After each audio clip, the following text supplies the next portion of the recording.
your biggest takeaway tonight?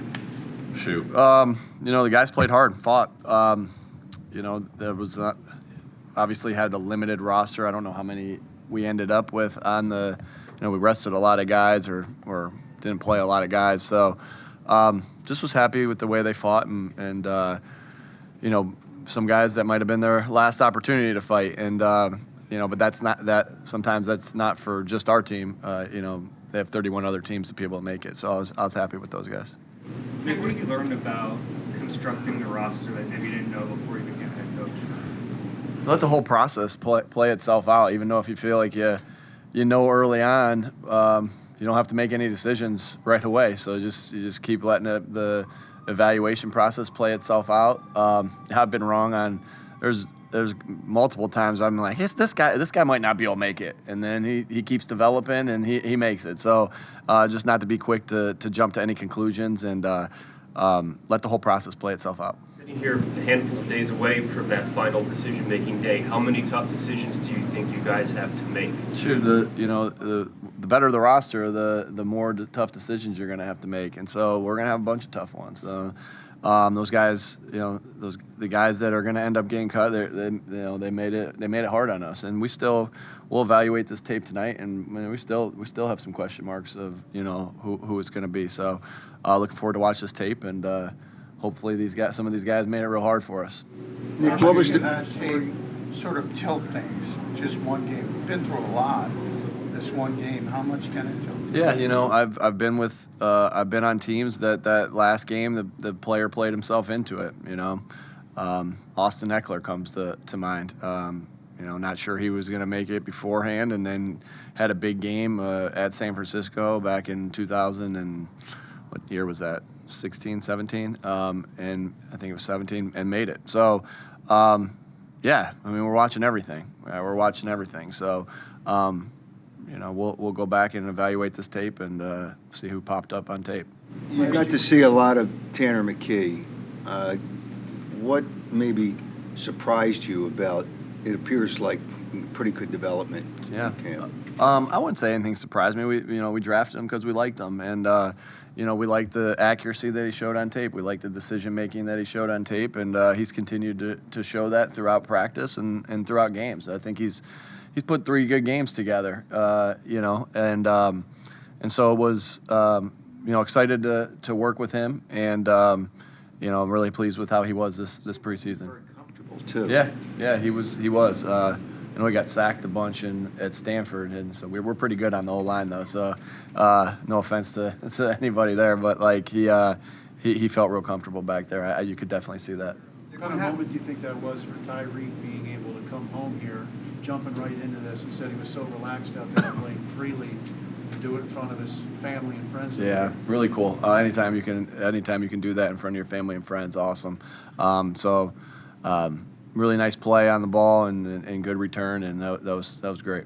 Was you guys for less than a week? What was your message to him going into the game? How you doing, Coach Sirianni? Nice to meet you. No, just the same message that I had to everybody else.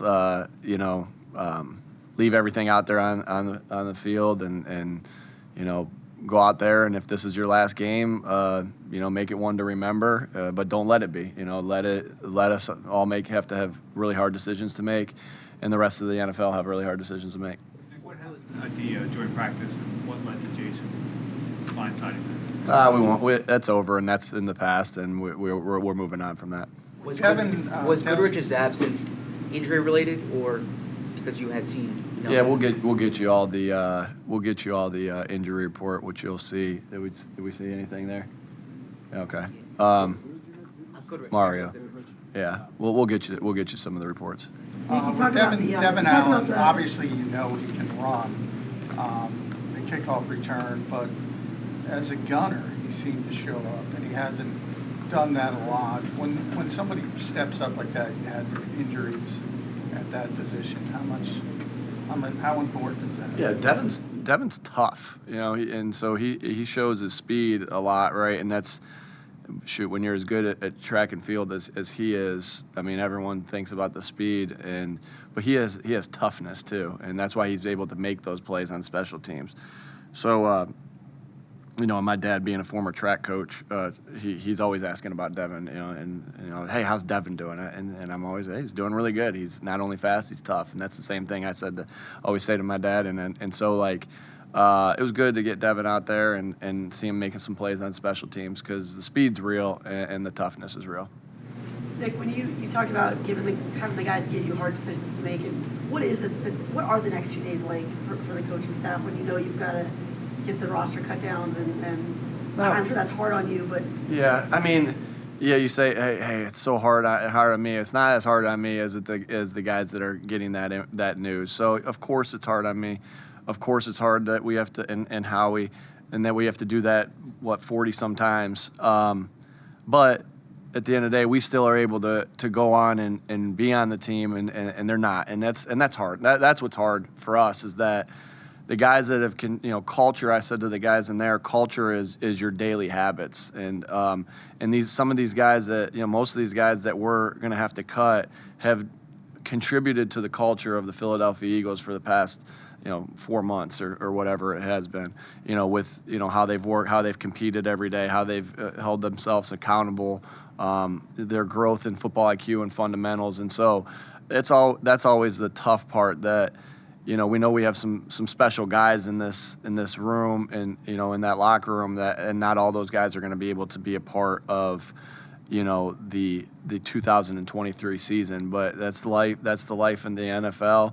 Not a fun week, not a fun couple days coming up. But you never know. That's the other thing, right? How many guys that you cut and then you have to bring that you bring back. Right, and that doesn't mean practice squad's always an option, but Deion Kane was on our team last year. We cut him, right, and then he was back this year, right. Marvin Wilson, right. So, Kennedy Brooks was away for a little bit and then came back. So, sometimes that works out that way as well. In the last meeting, what was the best stat or fact you shared?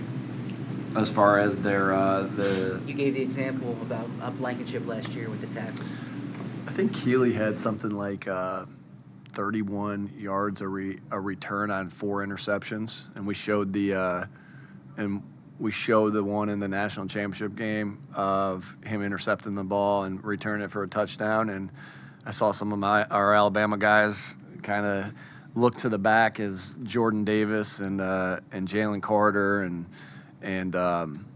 who else? Nolan and N'Kobe were all barking, so supporting their dogs. But I thought that was an interesting one. It's only preseason. I'm sorry if you got this asked before I came in, but you and Shane, head coach against head coach. How did that feel? Yeah, I'm happy for Shane and his opportunity. Obviously, you always miss the guys that leave because they're good coaches and they're good friends, but always happy for their opportunity. I didn't want to let them beat us, but he did a good job, and he's done a good job throughout the training. You can see the guy's growth in the training camp with his quarterback and with all his guys, and so. Yeah, I was excited for him to be on that opposite sideline. I was a little anxious to throw that red flag. I should have let the replay assist help me out, but I knew what Shane was doing. Right, I knew what he was doing. He was going on the ball to try to run it quick, so I threw it, and we had some eye contact and a fun back and forth on that play.